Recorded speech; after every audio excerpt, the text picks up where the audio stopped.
Friends, welcome to Anil tuition YouTube channel.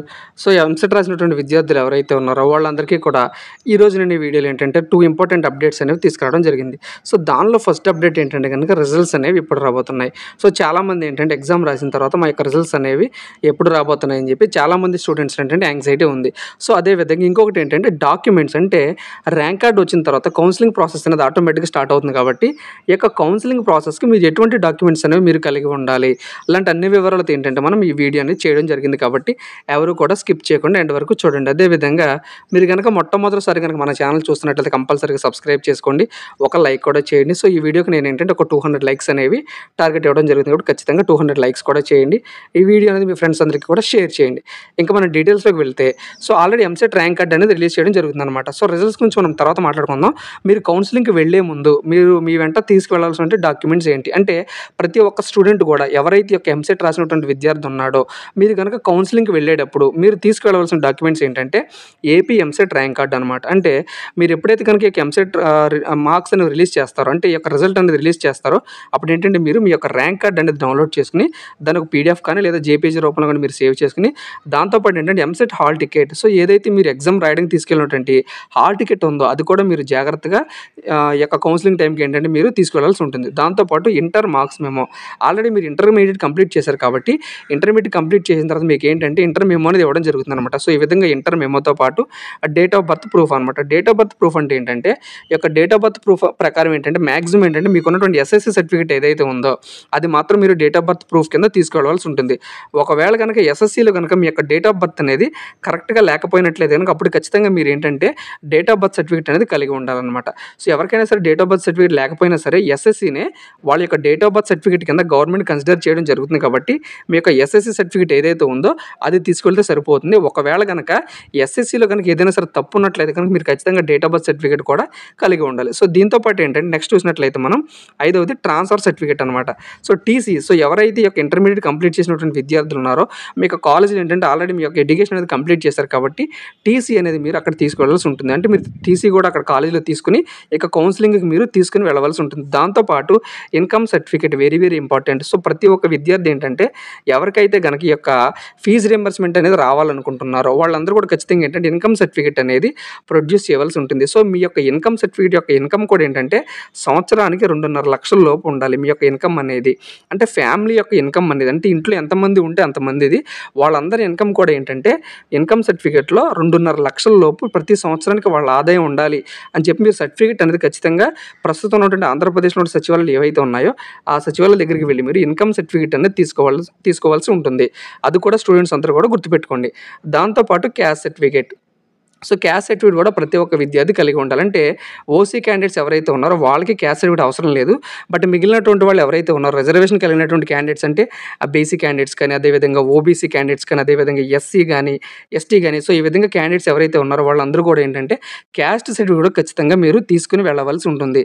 దాంతోపాటు ఏంటంటే OC విద్యార్థులు ఎవరైతే ఉన్నారో వాళ్ళకి ఏంటంటే ఈడబ్ల్యూఎస్ రిజర్వేషన్ అనేది ఉంటుంది. అంటే ఈడబ్ల్యూఎస్ రిజర్వేషన్ అంటే ఏంటంటే ఎకనామికల్లీ వీకర్ సెక్షన్స్ అనమాట. అంటే ఒక 10% రిజర్వేషన్స్ అనేవి వాళ్ళకి ఇవ్వడం జరిగింది. కాబట్టి దాని ప్రకారం ఏంటంటే ఓసీ క్యాండిడేట్స్ ఎవరైతే ఉన్నారో వాళ్ళు ఈడబ్ల్యూఎస్ సర్టిఫికేట్ ఉంటే కనుక మీరు దాన్ని కూడా మీ దగ్గర ఉన్నటువంటి సచివాలయం ఏదైతే ఉందో అక్కడికి వెళ్ళి మీరు అప్లై చేసుకుని ఈడబ్ల్యూఎస్ సర్టిఫికేట్ కూడా మీరు తీసుకుని వెళ్ళవలసి ఉంటుంది.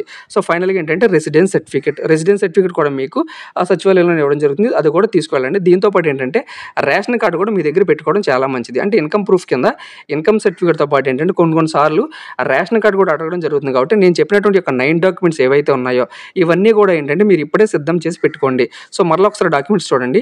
ఏపీ ఎంసెట్ ర్యాంక్ కార్డ్, అదేవిధంగా EAMCET hall ticket, next inter memo, తర్వాత డేట్ ఆఫ్ బర్త్ ప్రూఫ్ కింద SSC certificate, next transfer certificate, next ఏంటంటే ఇన్కమ్ సర్టిఫికేట్, తర్వాత caste certificate, EWS certificate OC candidates అయితే కనుక నెక్స్ట్ రెసిడెన్స్ సర్టిఫికేట్ అనమాట. సో ఈ విధంగా ఏంటంటే ఇక 9 డాక్యుమెంట్స్ని మీరు రెడీ చేసి పెట్టుకోండి. ఇంకొకటి ఏంటంటే చాలామంది విద్యార్థులు సార్ మాకు 30 మార్కులు వచ్చినాయి, మాకు 32 మార్కులు వచ్చినాయి, 35 మార్కులు వచ్చినాయి అని చెప్పి చాలామంది అడగడం జరుగుతుంది అనమాట. సో వాళ్ళందరికీ నేను చెప్పేది ఏంటంటే ఎవరికైతే కనుక 30 మార్కులు పైబడి వచ్చే వాళ్ళందరికీ కూడా ఏంటంటే క్వాలిఫై అవ్వడానికి 90% ఛాన్సెస్ ఉన్నాయన్నమాట. అంటే 30 మార్కులు దాటినటువంటి విద్యార్థులు ఎవరైతే ఉన్నారో ఎంసెట్‌లో ఈ యొక్క 120 మార్కులకి 30 మార్కులు దాటినటువంటి విద్యార్థులు ఎవరైతే ఉన్నారో వాళ్ళందరికీ కూడా ఖచ్చితంగా ఛాన్సెస్ అనేవి ఉన్నాయన్నమాట. ఎందుకంటే మనకి నార్మలైజేషన్ అనే ప్రాసెస్ జరుగుతుంది కాబట్టి ఖచ్చితంగా ప్రతి ఒక్క విద్యార్థి కొన్ని మార్క్స్ అనేవి యాడ్ అవ్వడం జరుగుతుంది కాబట్టి సో 30 మార్కులు దాటిన వాళ్ళందరూ కూడా ఏంటంటే మీరు హోప్స్ అనేది పెట్టుకోవచ్చు అనమాట.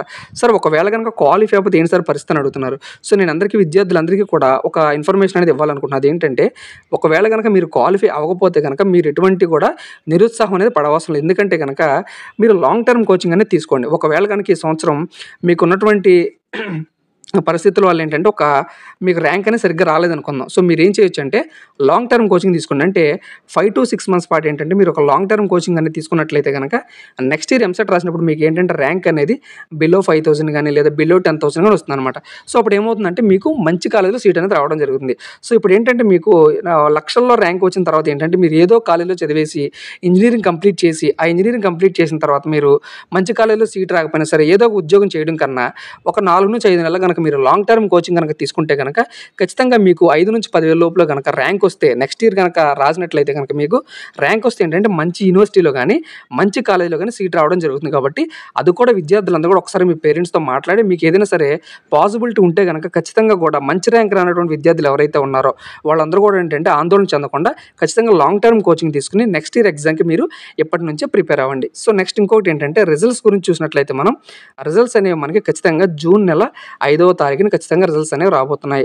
ఆల్రెడీ యొక్క చైర్మన్ ఎవరైతే ఉన్నారో ఈ యొక్క ఎంసెట్ కన్వీనర్ ఎవరైతే ఉన్నారో ఇది ఏంటంటే ఆల్రెడీ మనకి ఒక 1 day బ్యాక్ ఏంటంటే వీడియో అనేది రిలీజ్ చేయడం జరిగింది. సో దాని ప్రకారం ఏంటంటే ఈ యొక్క ఎంసెట్ రిజల్ట్స్ అనేవి మనకి జూన్ నెల 5వ తారీఖు కానీ లేదా 6వ తారీఖు కానీ అంటే ఖచ్చితంగా నెక్స్ట్ వీక్లోనే ఈ యొక్క రిజల్ట్స్ అనేవి మనకు రాబోతున్నాయి. కాబట్టి మీరు ఖచ్చితంగా నేను చెప్పినటువంటి డాక్యుమెంట్స్ ఏవైతే ఉన్నాయో ఆ డాక్యుమెంట్స్ అన్నీ కూడా రెడీ చేసుకోండి. దాంతోపాటు ఏంటంటే మీ యొక్క ర్యాంక్ అనేది ఎంత వచ్చిందో కూడా రిజల్ట్స్ వచ్చిన తర్వాత ఖచ్చితంగా మన ఛానల్లో మీరు కామెంట్ సెక్షన్లో చెప్పండి. సో నెక్స్ట్ వీడియోలో ఏంటంటే మనం కౌన్సిలింగ్ ప్రాసెస్ అనేది స్టార్ట్ అవుతుంది కాబట్టి ఈ యొక్క కౌన్సిలింగ్ ప్రాసెస్ ఎలా ఉంటుంది దీని గురించినటువంటి కంప్లీట్ డీటెయిల్స్ అన్నీ కూడా ఏంటంటే మనం నెక్స్ట్ వీడియోలో మాట్లాడుకుందాం అనమాట. సో ఇది యొక్క ఏపీ ఎంసెట్ సంబంధించినటువంటి ఇప్పటివరకు ఉన్నటువంటి అప్డేట్స్ అనమాట. సో ఇటువంటి అప్డేట్స్ అనేవి మీకు డైలీ కావాలంటే కానీ ఖచ్చితంగా మన ఛానల్ సబ్స్క్రైబ్ చేసుకోవడంతో పాటు పక్కనే ఉన్నటువంటి బెల్ సింబల్ని యాక్టివేట్ చేసుకోండి. Thank you.